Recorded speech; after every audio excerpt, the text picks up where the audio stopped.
welcome to Esther's Laguna Woods show, where every guest matters. Today we have a very special guest. He's an author, and he wrote a book, From Park Bench to Park Avenue, and his name is Anthony Brown. It's a success story. Hi, Anthony. Hi, Esther. How are you? So nice to have you on my show. Well, thank you. You have so many certificates.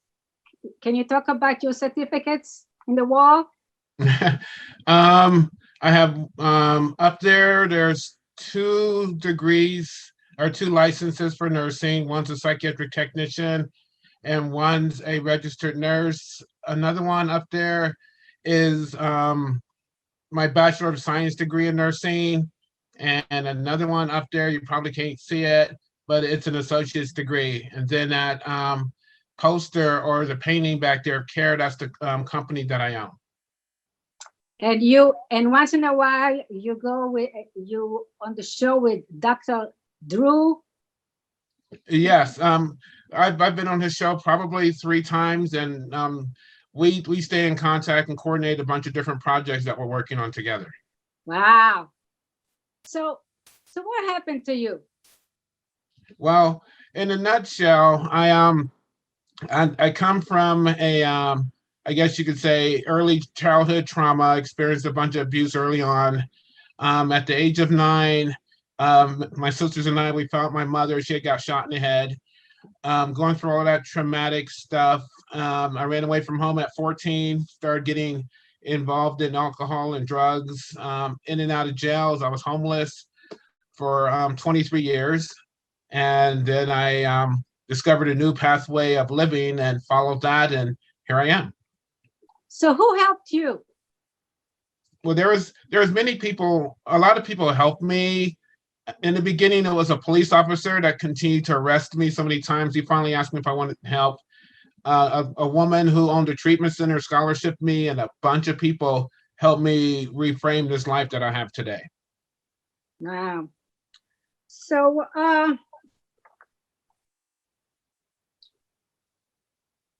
just one second. So what type of people without a home?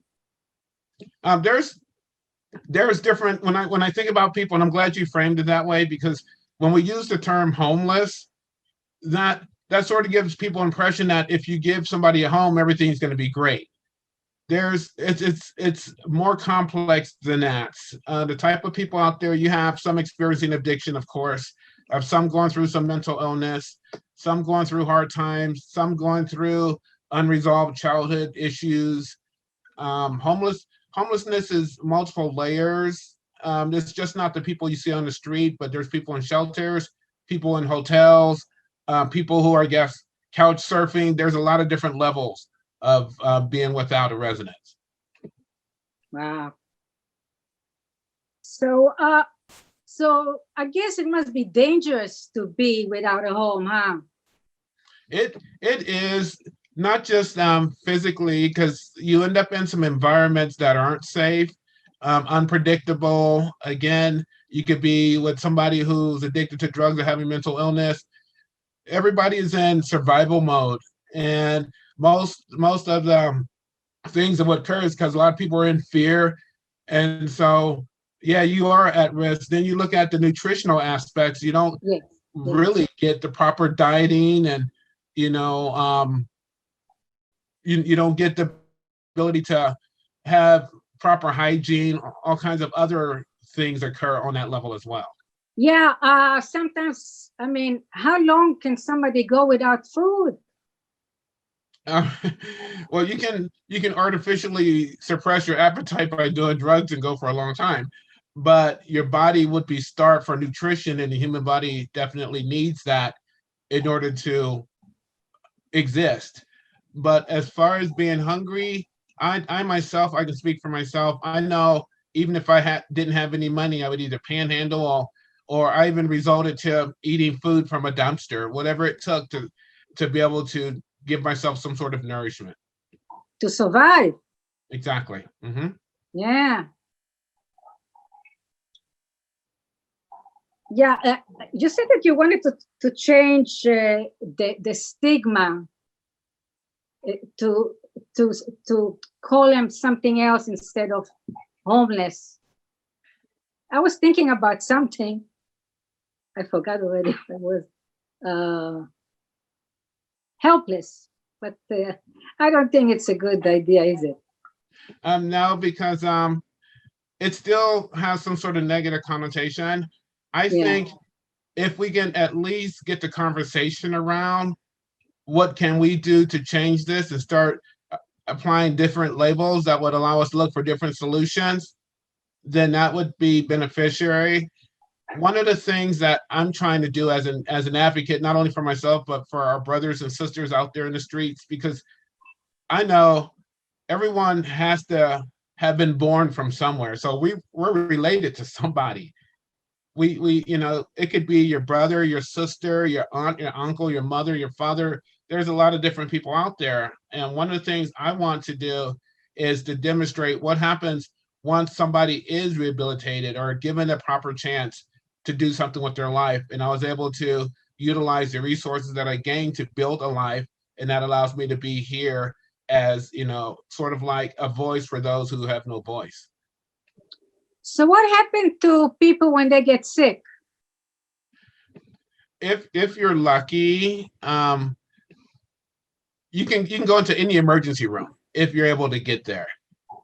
Uh, the way the law state is, we cannot not treat somebody. So if you can make it to the emergency room, fine. But some people might not even have the energy or the wherewithal or the ways and means to make it. A lot of times, when you get sick, you basically have to ride it out and just hope that you can get better. It's it's it's challenging. It's very challenging being out there in the streets because, again, like you say, if you get sick, what are you going to do? It's not like you have a bottle of aspirins in your backpack or anything like that. So you just pray along and do the best you can. Do people help each other? Yes, they do. That's one of the remarkable things. And I was thinking about this because that environment sort of has its own community, and everybody looks after everybody within that community. The only issue with that is a lot of people only have limited knowledge or limited capability of taking care of another person. But we look after each other, and we try to help each other as much as possible. So what kind of government agencies are helping them? There's there's um there's a lot of different agencies out there. I know, as far as up in LA, there's the rescue mission that's helping people. Orange County, there's the rescue missions. There's different shelters and things like that. There's a lot of different programs to help individual. Like if you have a mental illness, there's programs for that. If you have substance abuse, there's programs for that. But as far as saying, is there a program specifically designed for homeless or people without residence? They're starting to have some things. I'm noticing they're building little houses and things like that. But again, my opinion, you're putting somebody in shelter, but are you dealing with the core problems? Are you providing therapists or psychologists or somebody to look at the root cause? Are you applying or allowing people to have behavioral therapy to try to change the way you behave, which in turn would change the way you think? There's a lot of different things we can do that we haven't discovered or we haven't thought about implementing in that arena yet. You told me that people without a home, sometimes people that stay with their parents, and when they're 40 years old, they're considered without a home if they stay in the basement of the parents. And this is where we'll have probably a bunch of people in an uproar because I guess because I've lived on my own since I was 14. Okay. And I'm a firm believer that everybody should be allowed the opportunity to develop their own individuality. Staying at home with your parents, okay, that's fine, but are you contributing to the household? What's going to happen if you are in a situation which you have to take care of yourself? I know of one case I just recently discovered. There was a lady living with her mom, and she's within her 40s, but the mother got sick and she's going to the hospital, and this lady's unable to take care of herself. So she's going to eventually lose the house and everything else because of that. And so, yeah, living at home till you're 40, I guess that's okay. But what are you doing while you're living at home? That's what's important, I think. And some people live in a car. Yes. Some people live in a car. Some people live in tents. I know when I was younger, I used to live in abandoned houses.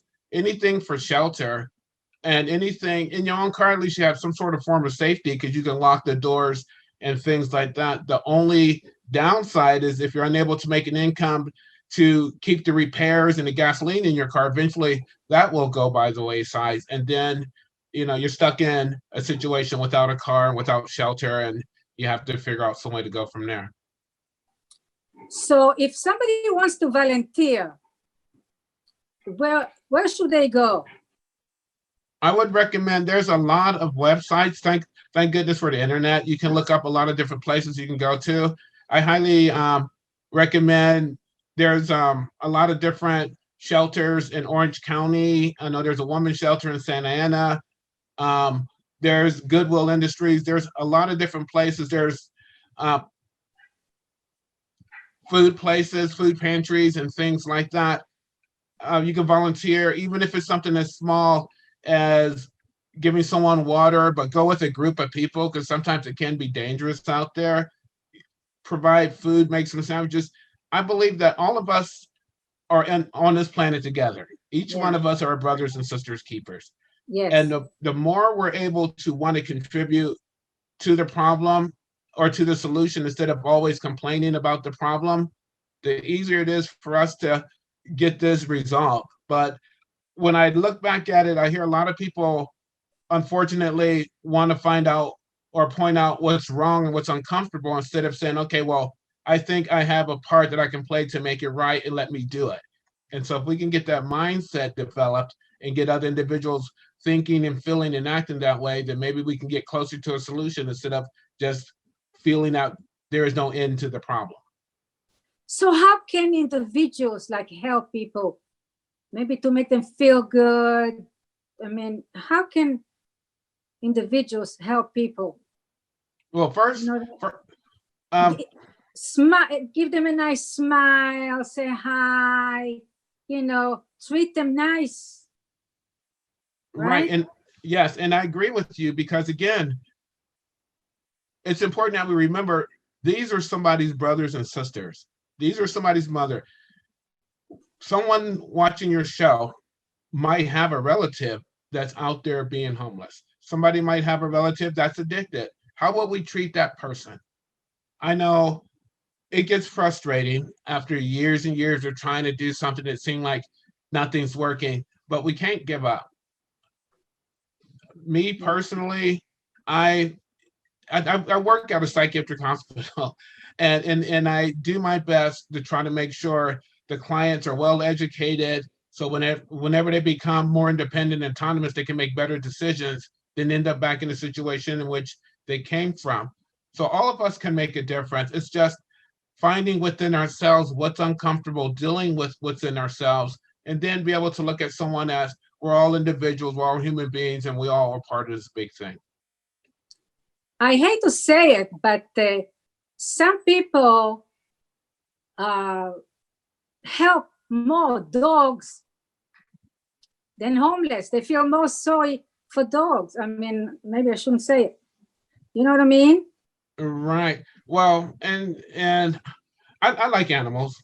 I really do. Yeah, I know. But they would help rather a dog than a person that doesn't have a home. Yeah, and maybe I shouldn't say it. Well, no, it's already out there. I mean, let's just be honest, because that's what I think we need more of: honest communication. We shouldn't sugarcoat reality because that's not going to get anything solved. Now, I know some people, and I've been out there in the field. I've been doing this for a while, not only living homeless for 23 years, but working in the community for 22 years. And I know some people will say, well, the individual should be able to help themselves. A dog can't, they're helpless. Okay, but what if they can't? What if someone, like when you take an individual who has repressed childhood issues, they might not know exactly what's wrong, but they know something isn't right. And without therapy or proper guidance, a lot of times you wouldn't be able to figure that out. There's some people who are afraid to look at their history and accept some of the things that occurred. And so it's easy for us to go, okay, well, let me help out the animal instead of the person because the person should know better. Well, what if we don't know any better? And that's my thing. Yeah, feed the dog, but feed the people too. Yes. And some people, they feel so bad about themselves, you know? They feel Yeah, so bad about themselves. yeah, and when you sit down, like I said, I was homeless before, and when you sit down, if you're able to sit down with a homeless person or somebody without a house or someone out there in the streets and get past all that other stuff, whether it's how they look or how they smell or how they behave, if you can get past that, you'll discover that this is a human being. This is a person that has went through some issues, some trauma, some trials and tribulations. They're just like me. The only difference is we have different coping skills. You were so lucky and you're so smart, and look at you now. You have your own business. You're lucky, huh? Well, luck has a lot to do with it, but hard work as well. Yes. I believe that anybody can do it because I've done it, but given you, I think you have to give it time, give it up. You have to have the opportunity to do it, and put a lot of effort into it. I know when I first started, I didn't have anything but a box of letters and an eighth grade education. That was it. And now I have more degrees or more initials behind my name than I do in my name. But you did the GED first? Yes, I actually got my GED in jail. In jail? In jail, yeah. I got my GED. And then from then, when I got out, I went to college, got my first course done, became a psychiatric technician, then turned around, got my associate's degree in that. Then I continued to go to school, got my registered nursing, and got my degree in nursing. Then I continued to go to school, got my Bachelor of Science degree. And I stopped. I went to school literally from 2001 to 2015 nonstop. Wow, 14 years. 14 years. And I worked in between all of that because I know very little will be given to you, but I believe there's enough out there that people can receive to get a start. After that, it's up to you to do something with what you're given. To treat them like human beings. Yes, absolutely. And it's the thing I find amazing is this is my life now. When people see me outside in the world, they don't see the homeless guy that was sleeping on a bench. What they see is an educated individual bringing something that's going to help benefit them, whether it's in the teaching environment, whether it's in the healthcare environment. That's what they see. And for a long time, building my career, I didn't tell anybody where I come from because I didn't want to deal with the stigma and all of that. Now, since I've arrived, I really don't care about the stigma because I want people to understand that no matter where you come from, you can make it. You just have to have the opportunity and sometimes the patience from other people to become successful. You are such a good role model. Well, I'm hoping that's why I made myself public, Esther. It's really important that people realize that if you're a human being, you're not going to be perfect. Our bodies aren't even designed to be perfect. We have to make mistakes in order to grow. We don't need, but I will highly encourage people to understand that they're human beings too. No one's perfect. You know, there's sometimes when I do lectures in front of people, I'll ask the audience, anybody out there that's perfect, raise your hand. I never see nobody raise their hand, you know, and that's because we all know. Now, different of us have different degrees of difficulties, but that doesn't mean that you're a bad person. Some people are sick. You know, some people do have some neurochemical imbalance. Some people do have lack of resources. I understand all of that. But what's important is that we continue to treat people with respect and dignity so that maybe we can be that one person that makes a difference in somebody's life. How many people do you think are without a home here in California? Ooh. We didn't do the research, huh? Yeah, A lot. there's a lot. There's hundreds of thousands. And that's only of the ones that we can count, because when they do surveys, they just do the obvious. We can go to shelters and count how many people are there. We can go to out in the streets and canvass and do census out there. But again, how many people are in hotel rooms? How many people are couch surfing? There's quite a few out there. And the sad part is, because of us just coming out of COVID and people having to readjust to things, that I think those numbers are going to increase. Yes, really, now it's even worse, huh? Yes, absolutely. So because that's of why the pandemic. And that's why I think it's important that we talk to people and let them know that no matter where you are or how far down life appears to be for you, there's still a way up and out. Don't give up. Don't give up. Don't give up. It's hard to be positive in this situation, but best thing to think, not to give up. Exactly. One of the things I do is every morning I wake up after I say my prayers, I think about what am I grateful for? And I look at the small things. I'm grateful I can see.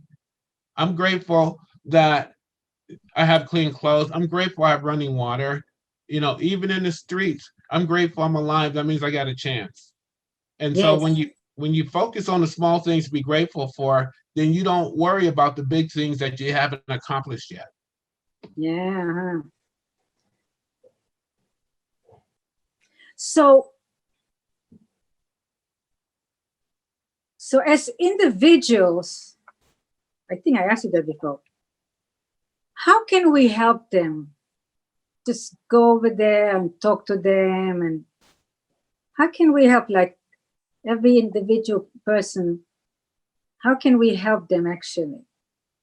Just be nice to them. Yeah, be nice to them. Or what we can do, because again, sometimes I don't always think about safety, so don't do anything that's unsafe.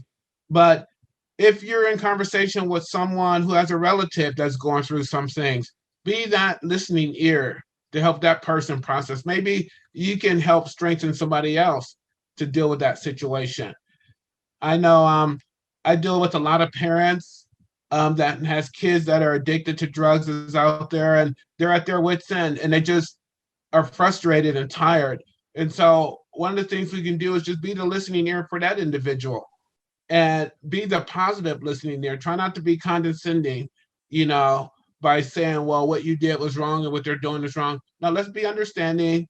And sometimes we can even do our own research and find places where we can direct people to.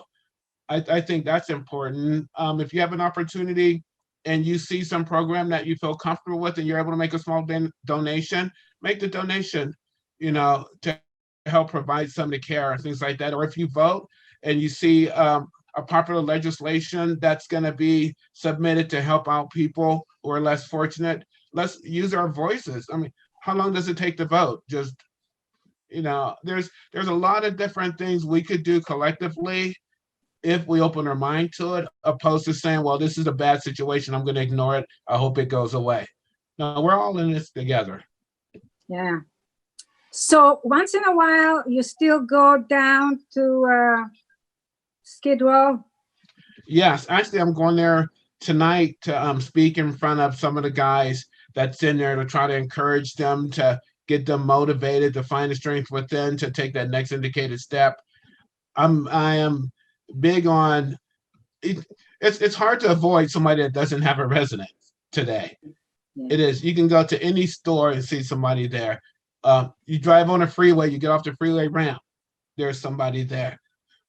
My thing, and a lot of times people will think, well, I don't want to give the individual money because they're going to spend it on drugs and alcohol and et cetera, et cetera.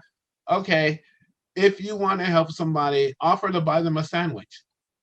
give them a bottle of water, or just have that conversation. A lot of times you'll see someone in a psychotic episode and they're talking to themselves and things like that. Okay, maybe they feel unsafe and there's nothing you could do, but let's not formulate a mindset that this person's worse or, you know, not as good as anybody else, because again, we're all individuals and we all have our own issues. We're all human beings. Exactly. Okay, so we're running out of time. Is there anything you want to add? I just want to say that, and again, we're all in this together. And an individual, just because they're homeless or without a house or without education or without ways and means, doesn't mean that that person's life is over. Everybody, I needed help. I couldn't get to where I'm at without somebody's help. I couldn't get the knowledge without a teacher. I couldn't get a decent job unless somebody believed in me. And nobody, there's absolutely nothing that we do alone. Even when you're a little toddler, you don't even learn how to walk unless somebody else helps you. We don't know how to eat unless somebody else helps you. So why not, you know, be there to assist other individuals and just keep it simple. If anybody wants, and I'm more than happy to go and speak to any audience about what we can do. I'm willing to motivate people, even though I'm busy and everything. I always find time to help out the individual because somebody found time to help me. Wow, it was so nice having you on my show. Oh yeah, show your book. Oh, this is my book. That's the book. That's From me Park before and after. Bench to Park Avenue. Yes, it's available on Amazon. Amazon, okay. It was so nice having you on my show. Thank you. Okay, we thank you. A lot. Thank you, Esther. I appreciate your time. And I really respect anyone who's willing to take the time out to help find a solution to what's going on around us. I really appreciate that. Thank you. Thank you. Thank you for watching. And next time we'll have another interesting guest. Thank you. Bye.